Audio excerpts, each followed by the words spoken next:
Distinguished guests, esteemed colleagues, ladies and gentlemen, a very good morning and greetings from Malaysia. I apologize that I had to renege on the promise of being present in person at the conference. This is because a travel ban has been imposed on AIAC for the next few months while it is being restructured. However, I'm allowed to participate virtually, which I'm doing now. I'm sure that I will be able to meet some of you all perhaps in the future. Despite not being physically present, I am truly honored to deliver this keynote address to all of you all, albeit virtually. I will explore the dawn of arbitration in Asia with all its opportunities and challenges. The title of our conference is apt. Asia is a landscape marked by digitalization, supply chain risks, rethinking of arbitration clauses and venues, and the formidable challenges of enforcement. Ladies and gentlemen, this 21st century will see Asian politics and culture taking its rightful place in the world. The change is already unfolding as a harmonious overture. This Asian century is driven by the transformative growth. Economically, China, India, the Middle East, and Southeast Asia are at the forefront of this upward surge. When I say that this is the Asian century, it is not to be misconstrued as Asian centricity. I am just analyzing reality as reflected in the region. Perhaps it may present a projection into its future. My discussion today is in the light of the backdrop of exponential demographic growth and upward economic trends in Asia. It shows Asia will again play its historical role as a prosperous region. It will be the engine of global economic growth. I recognize the concerns of critics. I note the frailties and at times its rigidity counterpoised by the vibrancy and also the seeming stability and instability of its political structures. However, Asia is by no means a single entity. There are tensions. Now and then, there is a lack of cooperation among nations within and outside of Asia. It's exemplified by the South China Sea tensions and the US-China rivalry, particularly economically. While to a certain extent, this complexity raises concern, however, it must be seen as a glass half full rather than empty. Economic and political tensions would exist in all regions. This is the blessing and curse of the global economic competition. What is imperative is that for the Asian nations to blend together with the rest of the world in a cohesive partnership, one that reaps economic prosperity together. However, this is the Asian century rings true. The economic metamorphosis of Asia over the past 6 decades has captured the imagination of scholars, statesmen, and economists alike. This Asian century paints a dynamic portrait of Asia poised for dominance in the business, government, and cultural sector. The rapid economic ascent of China, India, and now Indonesia is propelling them into the echelons of the world's largest economies. It is part of the crescendo in the symphony of transformation. In the landscape of the Asian century, the Belt and Road Initiative emerges as the pivotal movement. It captures China's role as a trailblazer. Launched in 2013, the BRI not only enhances global connectivity but also fuels a surge in demand for arbitration services, positioning Asia, led by China, as the burgeoning hub of international dispute resolution. The strategic commitment of China to become a destination for international arbitration, particularly exemplified by initiatives in Beijing, Nanning, Shanghai, Shenzhen, and the Greater Bay Area, resonates as a defining movement in the unfolding Asian century saga. The region's dominance in the economic growth leads its ascent as a domestic arbitration hub striving to attract international work. It is starting to forge a new chapter where Asia shapes the trajectory of arbitration trends, echoing its historical role as an economic powerhouse. Moreover, the economic collaboration between China and the Middle East adds a nuanced melody to the Asian century. This partnership, as it deepens, China's influence resonates across critical sectors, potentially sculpting arbitration practices and policies in the region. The economic integration further solidifies Asia's status as the world's largest regional economy, setting the stage for the continent to fuel and shape the global economy. Ladies and gentlemen, in the Middle East, it's interesting to observe the evolution of the Dubai International Arbitration Center. The Middle East has become a powerhouse in the global scene of arbitration. It hosts more than 10 arbitral institutions in different jurisdictions such as the UAE, the Abu Dhabi Commercial Conciliation and Arbitration Center, the Dubai International Arbitration Center, Bahrain Chamber for Dispute Resolution, the Gulf Cooperation Council for Commercial Arbitration Center, Saudi Arabia, the Saudi Center for Commercial Arbitration, Qatar, the Qatar International Center for Conciliation and Arbitration, Oman, the Oman Commercial Arbitration Center, Kuwait, the Kuwait Mediation and International Arbitration Chamber, Iran, the Tehran Regional Arbitration Center, and the Iran Chamber of Commerce Arbitration Center. One of the most promising dispute resolution structures in the region is the Dubai International Financial Center and the London Court of International Arbitration, the DIFC-LCIA. It has been operating for some years before it was recently changed.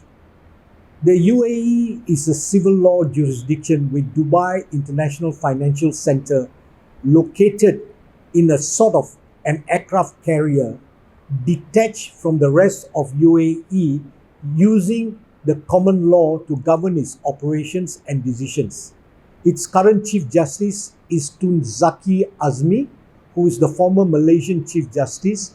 Preceding him as DIFC Chief Justice was Mr. Michael Huang SC from Singapore. The idea behind this aircraft carrier concept is to attract international parties and international arbitrators to resolve their disputes in this detached jurisdiction. However, there was a sudden change in September 2021. All the centers in the Emirate of Dubai were abolished by an executive decree. It was then concentrated all institutional arbitration into the Dubai International Arbitration Center, which was given the power to administer cases referring to the now defunct DIFC LCIA structure. There is some debate as regards to this drastic evolution of the DIFC LCIA arrangement. It has also invoked some litigation.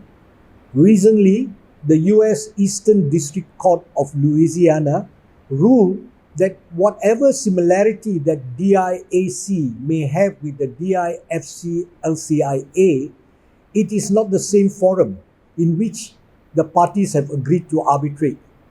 As such, arbitration agreements referring to DIFC LCIA cannot automatically be resolved under DIAC. Without the agreement of parties, even though the decree provides that DIAC will supervise these cases. Another trend in this area is that all the key arbitral institutions adopt a similar organizational structure which devolves key powers of the registrar, the chief executive officer, to the arbitral centers court. Most of these courts have members from different backgrounds and nationalities. Whether it will really take off is left to be seen. Ladies and gentlemen, that said, mirroring this back to Malaysia, we too strive to keep up with the development in the region. As the heart of Malaysian arbitration, the Asian International Arbitration Centre, AIAC, stands as a testament to the transformative power of innovation in the field of ADR. The AIAC prides itself of being independent and impartial, arising from its international organization status with immunities and privileges under the Malaysian law and public international law. For over 45 years of existence, the AIAC has witnessed, if not all, most of the challenges an arbitral institution can face. But I am proud to state that through all these years, the AIAC has stood tall in the face of these challenges. There were difficulties in 2018, which continued until early 2023. I returned as director to the centre in March this year and have restarted and moved the trajectory of progressing the reputation and effectiveness of AIAC. Evolving beyond its regional origins earlier, AIAC has started to become a global beacon, shaping the landscape of dispute resolution through a multifaceted approach that encompasses capacity building, dynamic rule evolution, trailblazing initiatives, diverse expertise, and a pivotal role as a thought leader. The dynamic evolution of AIAC's rule framework underscores its adaptability to the ever-changing dynamics of the global business and legal landscapes. The series of amendments to its rules reflect its commitment to the responsiveness, ensuring that AIAC's ADR mechanisms remain not only relevant but also effective in addressing emerging trends. AIAC's commitment to innovation extends beyond traditional legal disputes as demonstrated by its pioneering initiatives. One notable example is the introduction of the Asian Sports Tribunal arbitration rules, a groundbreaking framework tailored to address disputes in the sports industry. Another would be the AIAC Islamic Arbitration Rules 2023, an innovative framework that caters for Islamic finance community by giving them all the benefits of arbitration while being compliant to Sharia principles. The forward-thinking approach shows AIAC's dedication in providing resolution that transcend conventional legal challenges, embracing innovation across diverse sectors. The Centre's diverse panel of arbitrators, adjudicators, and mediators is a testament to its unwavering commitment to neutrality and upholding the procedural integrity. This extensive pool of expertise not only guarantees impartial decision-making, but also enriches the quality of AIAC's dispute resolution processes, ensuring a comprehensive approach to handling a wide array of cases. Recently, the Malaysian government has announced its intention to produce a development plan for AIAC. As I see it, this will entail a change in the structure of the center. The details of the restructuring is still not clear. However, this proactive action taken by the Malaysian government may lead to a radical change in the structure of AIAC and its mandate. Same as you, we are waiting for instructions of the form and the impact of this shift in position. Ladies and gentlemen, in terms of the Asian arbitral institutions, China holds the lead in terms of the number of arbitral institutions. It has over 247 arbitral institutions. The next dynamic economy is India, which I counted as having about 21 arbitral institutions. The rest of Asia hosts over about 40 such institutions. This array of institutions makes Asia a fertile ground for growth and development and a potential player that may shape the future of international arbitration. The Asian arbitral institutions are of three main types. The first type are bodies created and funded either by municipal, provincial, or central governments. The second type is private law entities created by a trust or taking a form of a private corporation operated by way of board of or trustee arrangements. And the third type is international organizations set up under the auspices of an international body or under a host country agreement which benefit from immunities and privileges under the Vienna Convention and public international law. The latter represents a striking opposite of the first type and grantees the highest level of independence, and perhaps so it seems. This diversity of arbitral institutions in Asia comes with a flourishing and contrasting experiences. Over the years, Indian parties have preferred ad hoc arbitrations, mostly presided by retired judges. However, in recent years, Indian authorities have started initiatives to encourage institutional arbitration. Also, foreign and international arbitral institutions have catered for the need of Indian parties to resolve their disputes. For example, from 2013 to 2023, the Singapore International Arbitration Centre, SIAC, has administered more than 1,300 cases involving Indian parties. I suspect that the ICC would have similar kinds of figures. Personally, I have presided and participated as an arbitrator on a number of Indian-linked disputes. This shows that Indian parties are prepared to accept administered arbitration by credible institutions. On the other hand, it may also suggest a lack of confidence in Indian arbitral institutions by Indian and foreign parties. It has also been suggested, particularly given the number of cases filed in the Indian courts, that the litigation process in India is slow. In turn, it may be a deterrent in itself as an effective support for an arbitral framework. However, in recent years, India has consistently moved to use legislation to make arbitration more effective and speedier. In 2015, there was an amendment to the Indian Arbitration and Conciliation Act 1996 that imposed time limits in rendering awards. This move caught the international community by surprise. The statute stipulates that arbitral tribunal must issue its award within 12 months, which may be extended by 6 months. After an outcry by the international arbitration community, this rule has been amended to not to apply to international arbitrations. Arbitral time has also been monetized.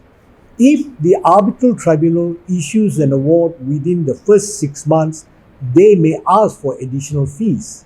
On the contrary, exceeding the time limit of 18 months arising from the arbitral tribunal's inaction, a reduction can be imposed up to 5% for every month of delay.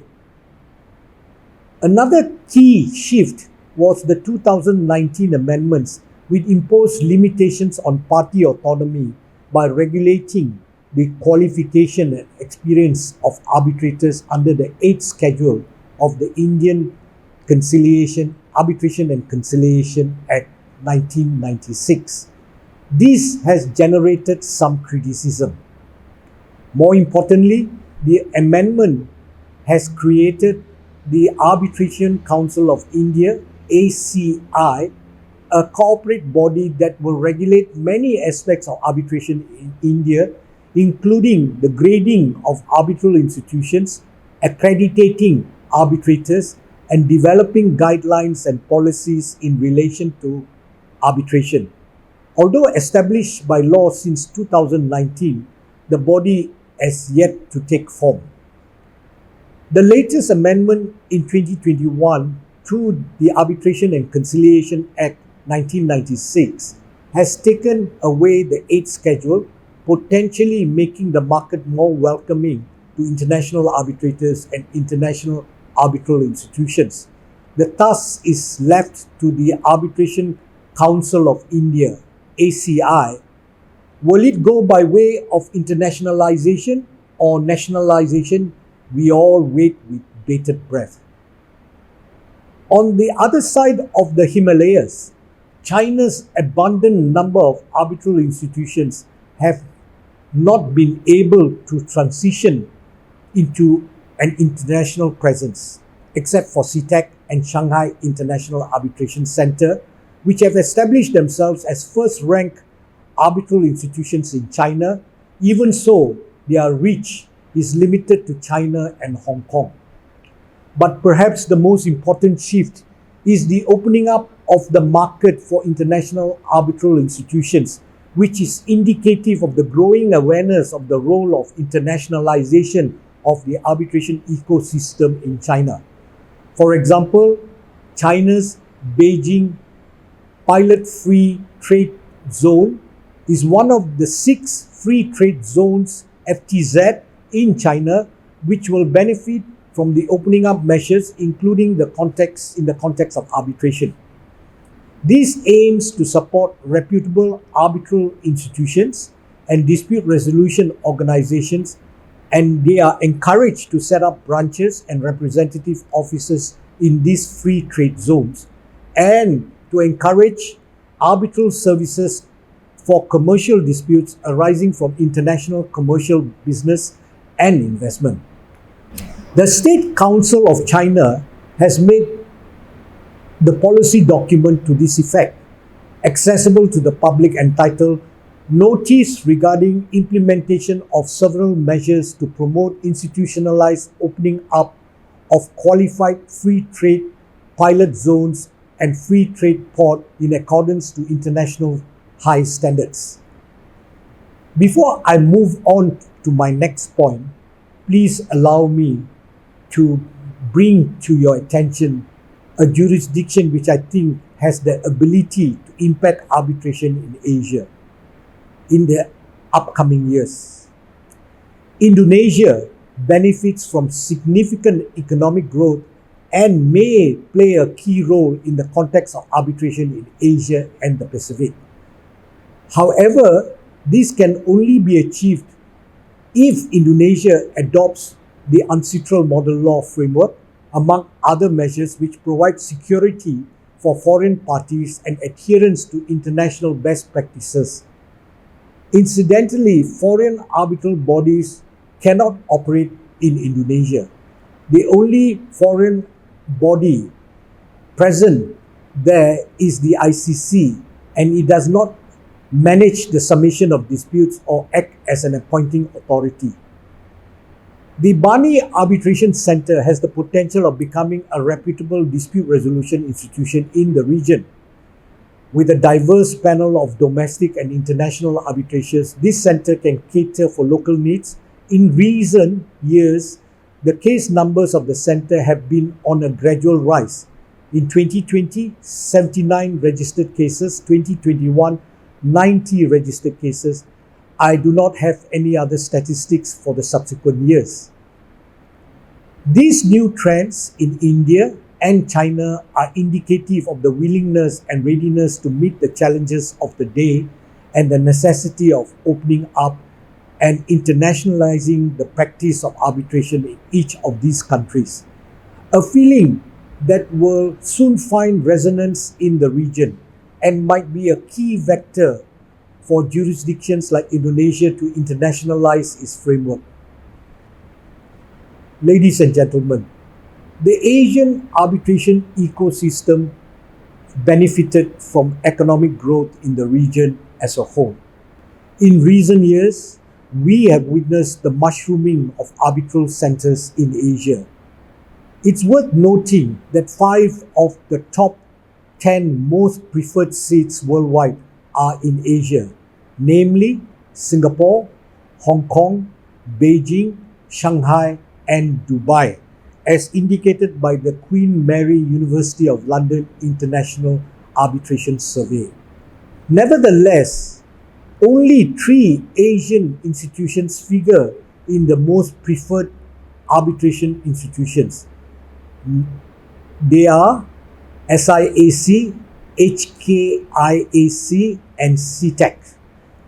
This is emblematic of the lack of trust in Asian arbitral institutions and due to factors which I will extrapolate later. In my opinion, Asian arbitral institutions can be divided into 2 tiers.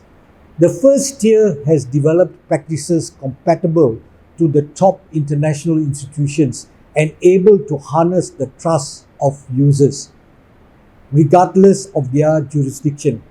They typically exist in city-state jurisdictions or offshore jurisdictions which create a separate legal framework which international parties are more comfortable with. The second tier are institutions of reasonable repute that play a key role in their jurisdiction but have yet to acquire that international recognition. The challenge that first tier institutions creates is that they are detached from the realities of the region. They rely heavily on European and American arbitrators and are not able to ensure knowledge and skill transfer to many local arbitrators and councils. These explain the constant call for diversity and inclusion. Yes, gender disparity in the context of international arbitration is a reality, and we all need to fight against and face it.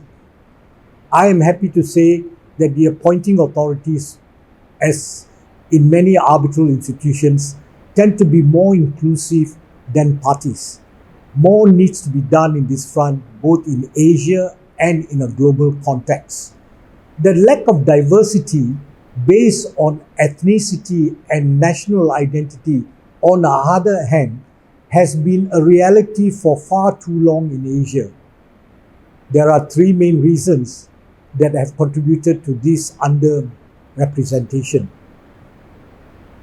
Historically, arbitrators from Europe and US have benefited from a head start, so to speak. They have garnered much experience in many niche fields and arbitral regimes. When the south of the globe started to be more engaged in the process of international arbitration, these arbitrators are normally more qualified and better apt to handle different kinds of arbitration. The differences in legal traditions, languages, and cultural norms may also influence the selection of arbitrators. The dominance of English as a primary language in international arbitration may also impact the inclusion of arbitrators from non-English speaking regions. Many arbitral institutions are not taking seriously the lack of diversity based on ethnicity and national origin. This is reflected in the statistics of many centers which do not reflect them in their annual report. We need more awareness raised about this matter. Ladies and gentlemen, I believe there is a tipping point for the Asian century. The concept of the Asian century is not set in stone. It has yet to fully materialize. Professor David P. Fielder compared this concept in the context of international law with the European century and the American century, concluding that the Asian region is on the ascendant. It is faced with a challenge referred to as the tipping point. This test requires imaginative governance and skill. And he says that, I quote, "The test for the 21st century is whether liberal Westphalian civilization can effectively and justly."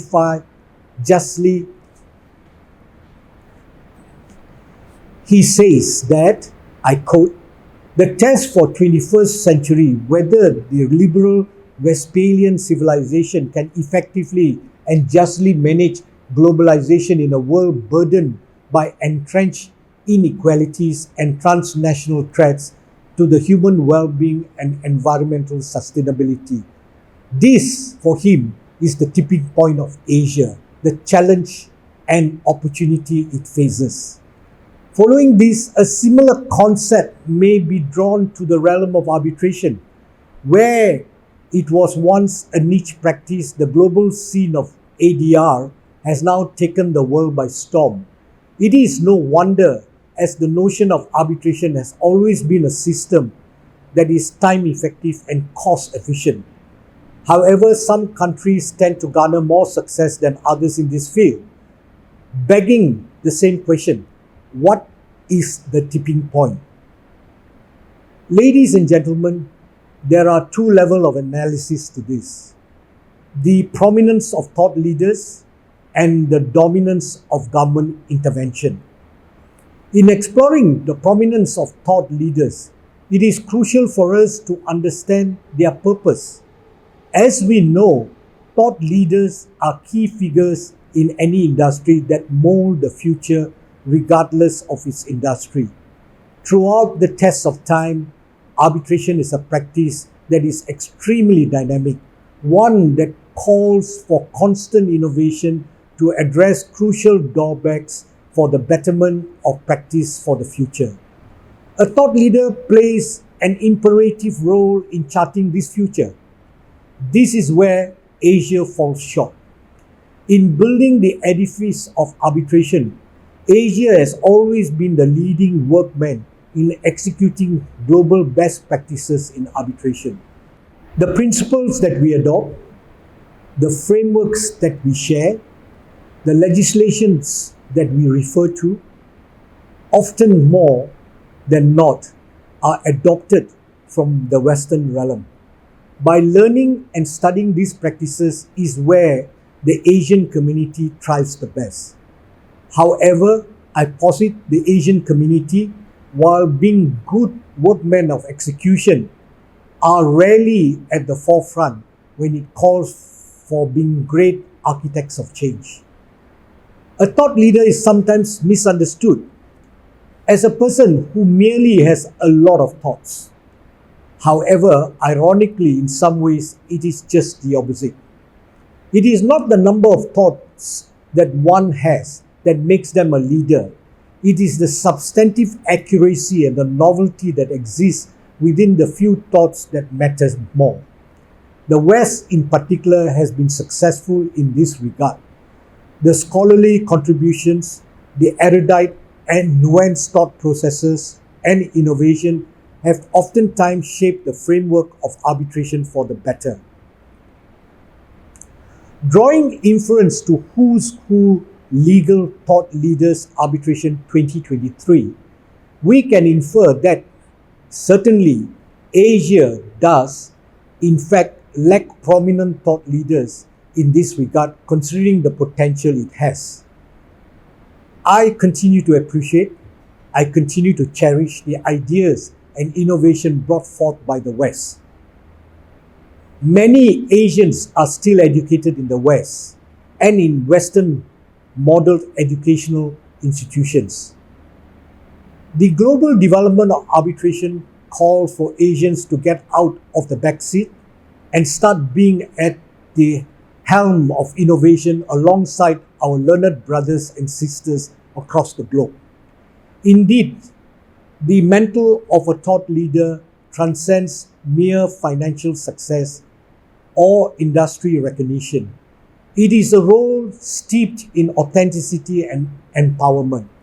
Thought leadership involves the art of influence, the ability to prompt others to perceive a particular subject in a novel light. It encompasses more than just the act of content creation or a commentary on the global events or trends. True thought leaders contribute alternative perspectives and insightful points to the discourse. The potency of their message lies in the alignment of their passion and expertise, ensuring that their thoughts resonate with the industry or the audience. As we claim that this is the rise of the Asian century, it is paramount that we no longer be passive when it comes to building the future of arbitration. As I stand here today, I reminisce about my journey to contribute to the world of ADR, a dream that I had set in stone, a reality that I continue to strive for. In the light of a new era in arbitration, the first tipping point of success for any arbitral institution is the contribution to the movement and innovative pursuit in the field. The prominence of thought leaders within the community, coupled with our continuous effort to be on par with the ever-dynamic change and sense of ADR, is what ensures the success of our institutions. Indeed, to see a new dawn in arbitration, the Asian community must very well be part of the sunrise of change. Ladies and gentlemen, on the second level of analysis, we draw a comparison between the different arbitration scenes around the world. While two aspects mentioned earlier are definitely perks of arbitration, we need to go back to our roots. The success of an arbitration center revolves around its impartiality, more specifically the separation of the arbitral institution and the tribunal from government intervention.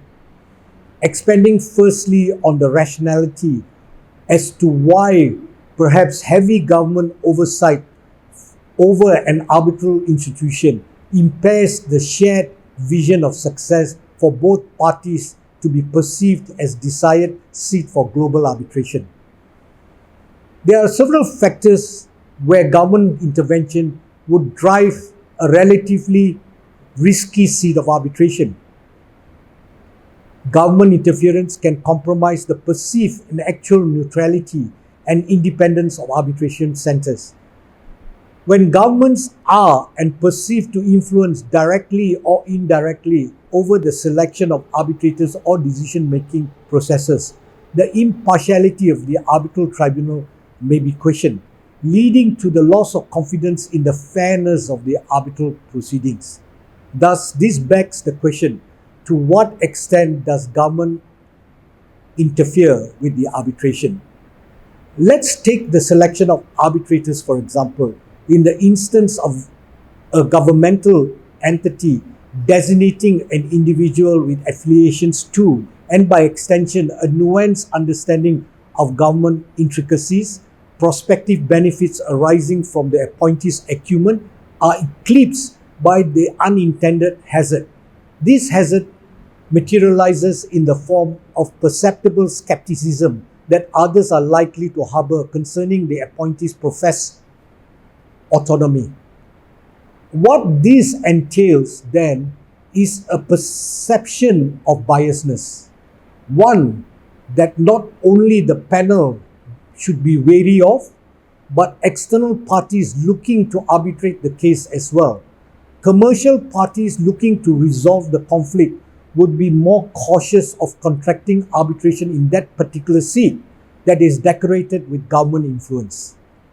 I echo the words of Paul Friedman. in selecting party-appointed arbitrator. The key consideration he notes in such instances, I quote, "The likelihood would be that any arguments made by this appointee in favor of the government party during arbitrator deliberations would have diminished impact on the other arbitrators." The impact of this is threefold. Firstly, it impinges on the perceptual stance adopted by the arbitral panel, potentially instigating subconscious sentiments of skepticism concerning the appointees' independence. Secondly, it detrimentally affects the appeal of arbitration for commercial entities in search of a platform devoid of government entanglements. Thirdly, it casts a shadow over the public perception of arbitration at large.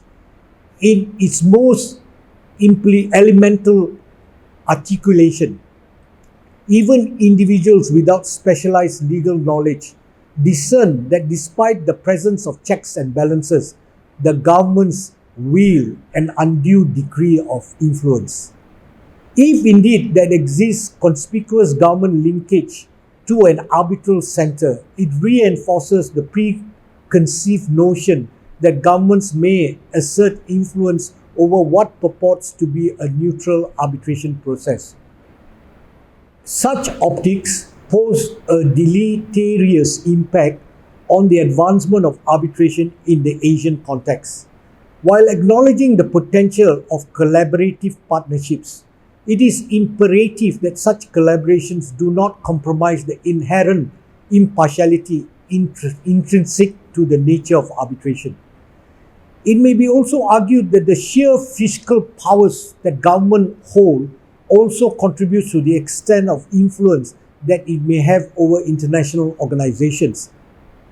Ladies and gentlemen, you may ask me why this is so. Is it true that government can really want to influence the likes of international organizations, given that such organizations are already afforded with their own autonomy and mandate? Or the better question, if rephrased, is why is it that the world thinks that international organizations are already compromised by government influence right from the start? I posit the answer is nestled in the past. In the words of the Spanish-American philosopher George Santayana, those who do not learn from history are doomed to repeat it. So let us step away from arbitration in view of a bigger picture. Let us delve into the historical past of international organizations, one as gargantuan as the International Monetary Fund, which have occasionally fallen in the demands of global governments. While it is important to recognize the IMF perhaps has involuntarily succumbed to political pressure of economic global powerhouses, this scenario speaks to the sheer influence of certain governments. In the wide plethora of scholarly evidence posits that governments throughout history have used their political power to pressure the IMF in pursuit of goals that are self-serving in nature. Just referring to the financial literature over the past 2 decades, the likes of Stills, K.W. Stone, Wu B, Mahdi A, amongst many others, put forth that institutions like the IMF have been often entangled with the mechanism of favoritism due to the influence of the United States of America. This includes different treatments between countries in granting loans, conditions, or even inflation forecasts for particular countries during the period of elections. However, this is not limited just to the IMF.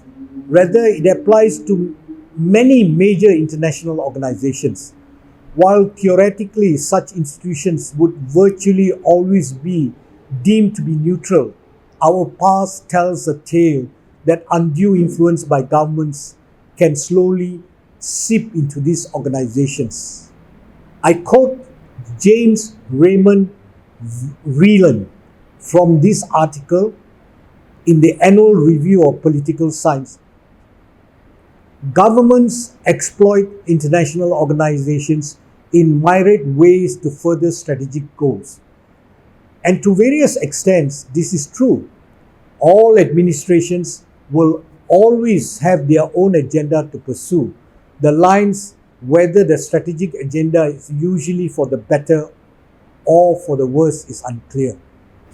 What is clear, however, is that the same should not be applied to arbitration centers around the world. Albeit government's interference is not inherently bad, the nature of government administration, if so intertwined with the daily lives of the people, clashes with the pursuit of independence that arbitration centers must strive for. With that said, I would like to pose a subsequent question of whether or not Asian seats have the potential to be truly called safe seats. Here I refer to the Chartered Institute of Arbitrators' 10 London Principles as a metric of guidance in evaluating the safe arbitral seat. Now, worry not. I will not bore you by listing all the 10 principles. I posit that the principles surrounding proper facilities, venues, adherence to international treaties, the safe environment for all parties, and matters are well within the control of the institution.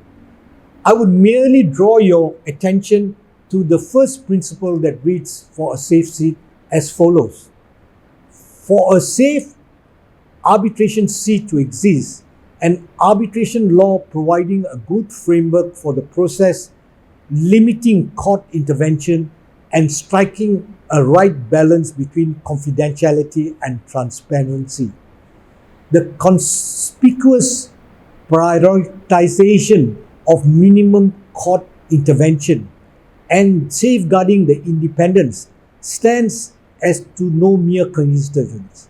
It represents a foundational tenet among the myriad arbitral commandments that delineate secure arbitration seats. The emphasis on independence is not a declaration of superiority on the part of international institutions over local governments. Rather, it serves as a prudent measure to insulate arbitration from externalities such as political change, fiscal pressures, and complexities arising from conflicting interests.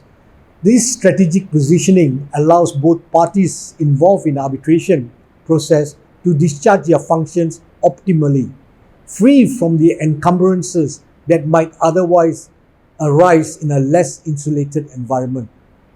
Remember, what parties seek in arbitration is no longer just to save time and money. They seek peace. Peace comes from the promise of fairness. Peace comes from the commitment of impartiality. And most of all, peace comes from the doctrine of separation, that of the government and the arbitral organization. The tipping point of success then is clear, insofar as one is able to provide peace.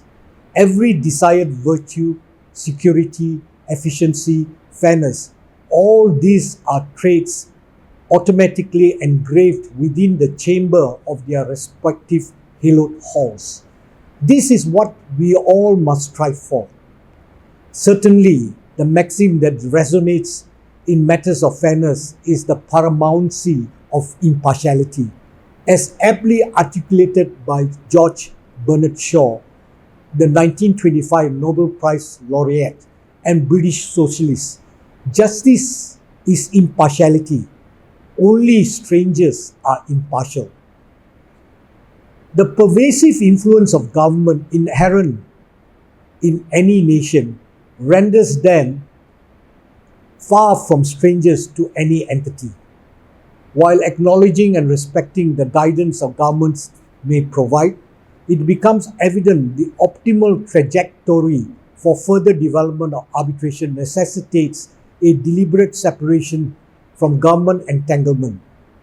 Being so incredibly intertwined with our daily lives, Such an approach inherently has vested interest in the betterment of our society, one of which is respectable.